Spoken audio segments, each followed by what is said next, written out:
Hi, welcome back to Creativity Inc. Watch a Book series, and this is Chapter 8, Change and Randomness.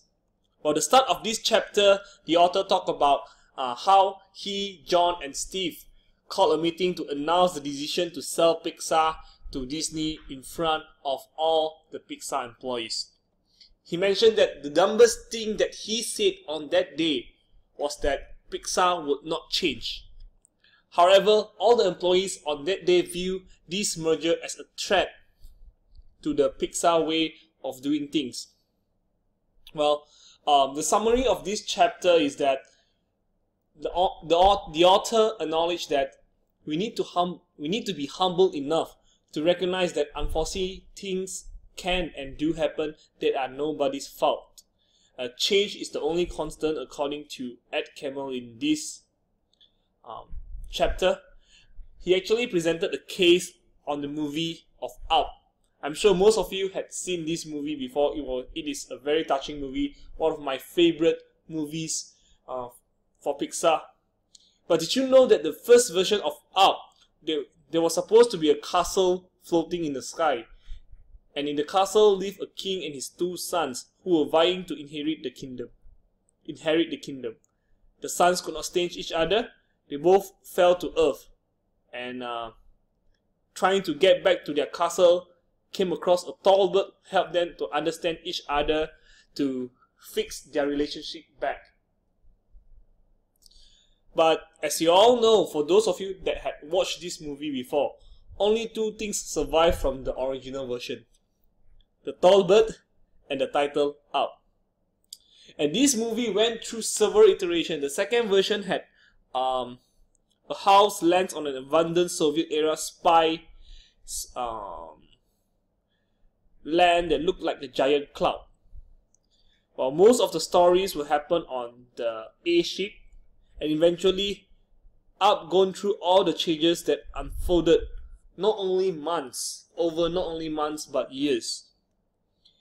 And according to the author, we should not view changing course as a sign of weakness, because even people like Steve Jobs changed his mind instantly in the light of new facts. He said that because our brain are wired to look for patterns, we cannot store randomness. But we need to be humble enough to see that, random things can happen due to luck. For example, he also mentioned a case about Toy Story 2. There was this case where there was an employee that accidentally deleted 90% of the film using a wrong Unix command. And at that time, they were all panicking, and they thought that this is going to be a disaster because we are not going to be able to finish this movie on time. And at that time, the backup system has not been working correctly. There was no backup of the files, and 90% of the film was erased in a matter of seconds. But then something happened. A staff mentioned that she has a backup on her computer because she was working from home to take care of her second baby, and all of this, and in the end, the phone was being recovered from the employee's PC. And Ed, using this example, mentioned that, all these events are random. Nobody can foresee them coming.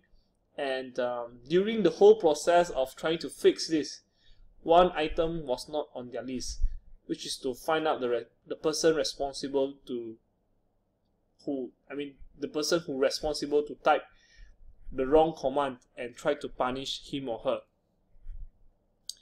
And so for Ed, randomness is something that will happen all the time. For example, the Toy Story 2 could have